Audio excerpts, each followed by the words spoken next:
C'est le premier épisode de cette nouvelle année 2026. Et avant toute chose, je tiens à te souhaiter, à vous souhaiter, ce qui compte par-dessus tout, une bonne santé. Oui, une bonne santé. Comme on le dit si justement chez moi, quand il y a la santé, le reste viendra. Cette phrase, je la porte avec moi. Ce n'est pas qu'un vœu poli que je vous souhaite, c'est une vérité profonde. Tout part de là, de ce corps qui nous permet de vivre, d'aimer, de créer, d'avancer. Et aujourd'hui, je veux qu'on parle de ça. Je m'inclus pleinement dans cette conversation. Je ne suis pas en dehors, je suis dedans, avec toi, avec les mêmes oublis, les mêmes rendez-vous repoussés, les mêmes petites peurs. Cette conversation, elle est nécessaire pour moi autant que pour toi. Puisque notre thématique du jour porte sur la santé, j'ai une question pour toi. À quel moment as-tu vraiment pris ta santé au sérieux pour la dernière fois? Est-ce que c'est quand un médecin t'a conseillé de faire un examen il y a 3 ans ou 2 ans? Quand tu as senti cette fatigue qui traîne depuis des mois? Ou ce matin en voyant une notification de prise de sang à programmer et que tu as encore repoussé de mois? On pense souvent, et notre société nous vend la jeunesse éternelle, on a trop de choses à faire, mais elle ne nous prépare pas à l'entretien de base, à cette vérité qui nous regarde dans le miroir. Ce corps est le seul que tu auras. Est-ce que tu te rends compte? Le corps que tu as actuellement, c'est le seul que tu auras. Et si on arrêtait de faire semblant? Et si on parlait de cette négligence qui n'est pas qu'un oubli, mais un refus de voir? Aujourd'hui, on ne va pas parler de régime détox, mais on va parler de survie consciente, de responsabilité corporelle. On va parler de notre santé. Alors, prends ton thé, ton jus, ton café, ton bissap et installe-toi confortablement. Bienvenue dans Franchement Fifamé, votre pause thé audio où tout se dit avec bienveillance, amour et dans le respect. Coucou les amis, j'espère que vous allez bien. Moi, je vais bien, je rends grâce. Je vais beaucoup mieux. Ma voix est revenue, mes activités ont repris. Je déborde d'idées pour notre podcast. Et si aujourd'hui on regardait notre santé en face? Je pense que c'est le moment. C'est le début de l'année. On prend des résolutions. On essaie de bien faire les choses. Mais on ne pense pas souvent à notre santé. Oui, on s'inscrit dans des salles de sport, on va à la gym, on prend de nouvelles résolutions de nouvelle année. Mais ça tient combien de temps? Et si on parlait de psychologie et de déni? À 20 ans, on est jeune, on se croit immortel, on fait tout ce qu'on veut de notre corps. À 30 ans, on commence à sentir les premiers bugs. Et à 40 ans, on réalise que ce n'est pas une voiture de location, que notre corps n'est pas une voiture de location. Et pourtant, on agit encore comme si notre corps était indestructible. Est-ce que ce rendez-vous médical qu'on a programmé, est-ce qu'on y va? Ou on se dit, j'irai l'année prochaine? Tu as une douleur persistante et tu te dis, ça va passer. Tu fais des nuits de 5 heures, de 4 heures et tu te dis, je suis fort, je suis forte, je tiens. Et ce dépistage, peut-être que tu as peur de ce qu'on va trouver. Du coup, tu repousses. Et si je te disais que ce n'est pas de la négligence, pas seulement, c'est de l'auto-sabotage par peur. Tu as peur de la vérité, tu as peur de la contrainte, tu as peur de devoir changer. Le piège, c'est croire que tant que ça ne fait pas mal, tout va bien. Le corps, c'est un silencieux. Il s'adapte, il compense jusqu'au jour où il lâche un signal d'alerte impossible à ignorer. Bien évidemment, je n'ai pas la science infuse. Je ne suis pas du corps médical. Mais notre corps nous parle. Et si on prenait 5 minutes pour écrire les 3 signaux que mon corps m'envoie depuis plus de 6 mois et que j'ignore?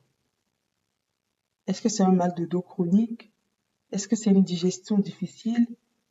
Est-ce que c'est un sommeil qui n'est jamais réparateur? Ce n'est pas pour paniquer, mais c'est peut-être pour prendre conscience. Cela peut nous aider à prendre la décision d'aller chez un médecin, de faire cette consultation, de faire ces examens.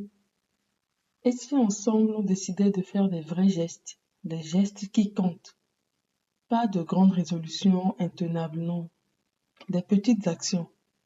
La vérité qu'on n'ose pas se dire, c'est que sous couvert de « je profite de la vie, je fais ce que je veux », on oublie souvent que profiter sans santé, c'est comme vouloir conduire une voiture sans essence, c'est pas possible. Je fais ce que je veux. Cela inclut aussi le droit de se respecter soi-même. La liberté, c'est aussi celle de bouger sans douleur à 70 ans. Est-ce que vous ne rêvez pas, en tout cas moi, je vois des exemples de personnes qui ont 50, 60, 70 et qui sont en pleine forme.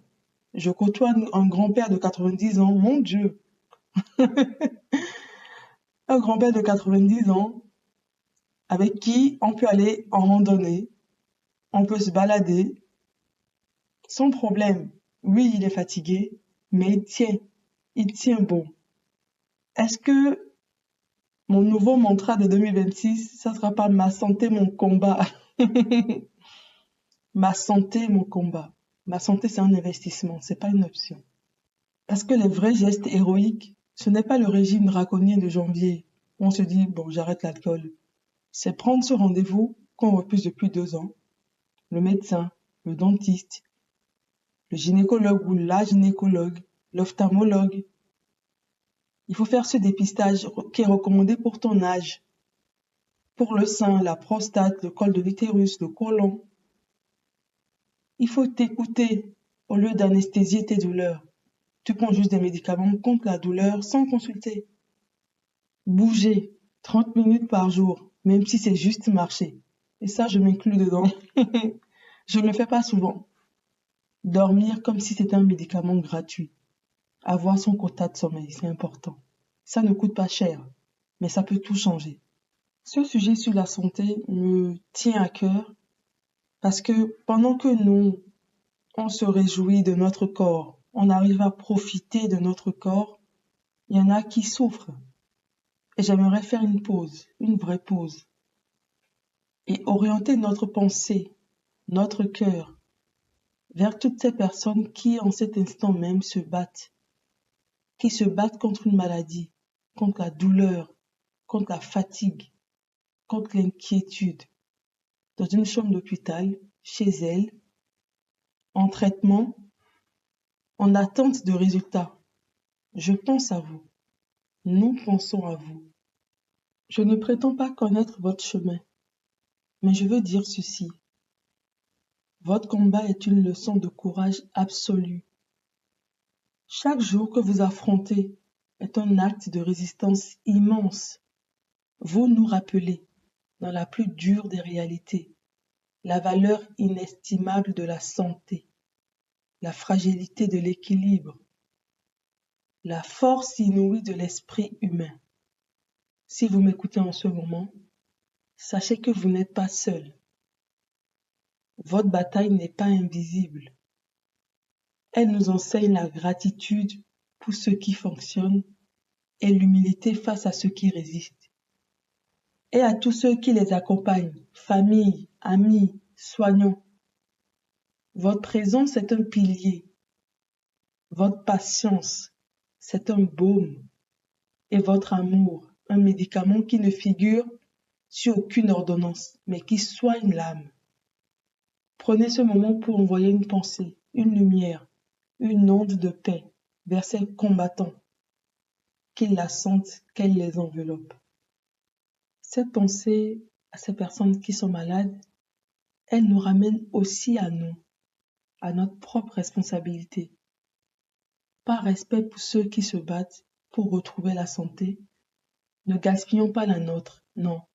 Prenons-en soin, pour eux, pour nous, parce que c'est le premier cadeau, le plus fondamental.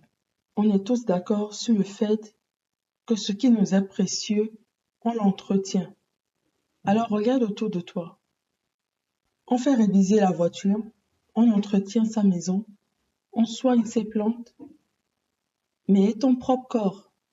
On attend qu'il tombe en panne d'abord avant de prendre soin de son corps. Pourtant, ton corps est plus complexe qu'une voiture, plus résistant qu'une maison, plus vivant qu'une plante. Et il ne peut pas être remplacé. Non, ton corps ne peut pas être remplacé. Alors, pense à faire ton check-up annuel. Ce n'est pas une corvée, c'est un rituel de respect. Un moment où tu dis à ton corps, je te vois, je t'écoute, je te remercie. Aujourd'hui, je remercie ce corps qui me porte. Aujourd'hui, je l'écoute avec bienveillance. Aujourd'hui, je prends un rendez-vous que je repousse. Je ne fuis pas la vérité de mon état. Je cultive le terrain de ma vitalité. Je prends soin de moi. Franchement, prendre soin de sa santé, c'est accepter notre merveilleuse vulnérabilité. Peut-être que tu as peur du médecin. Laisse-moi te dire que ce n'est pas une faiblesse. C'est peut-être ta conscience qui te murmure que c'est important. Tu as des petits mots que tu ignores. Peut-être que ça veut dire qu'il est temps que tu apprennes à les écouter. Tu tiendras jusqu'à la prochaine consultation. Tu as toujours tenu. Et cette fois, tu peux y aller avec courage. Ta santé sera ce que tu en décideras. Une source d'angoisse ou un terrain d'attention bienveillante. Alors décide maintenant. Décide d'en faire un acte d'amour propre, le rendez-vous le plus important de ton agenda. Je sais que tu as des projets futurs. Je sais que tu penses à demain. Dis-moi, si tu n'as pas la santé, comment tu fais? Ces projets que tu as, projets de voyage, projets de construction, projets de mariage, si tu n'as pas la santé, qu'est-ce que tu fais? Prends soin de toi. Et comme j'aime souvent le dire, fais toujours ta part. Ça ne veut pas dire qu'en prenant soin de soi, on se promet une vie éternelle, immortelle, non. Fais toujours ta part. Et en prenant soin de toi, tu améliores tes conditions de vie. Et n'oublie pas, quand il y a la santé, le reste viendra. Tu pourras faire tout ce qu'il faut, tout ce que tu as envie de faire quand tu as la santé. Merci d'avoir pris ce moment de vérité avec moi. Je vous souhaite, du fond du cœur, une année 2026 pleine de santé, de douceur et de lumière. Merci de vous écouter. Et merci d'avoir pris ce thé avec moi. Comme promis, pas de jugement, juste de l'amour, de la bienveillance. Et un rendez-vous dans 15 jours pour une nouvelle infusion de conversation. Gros bisous. Prenez soin de vous.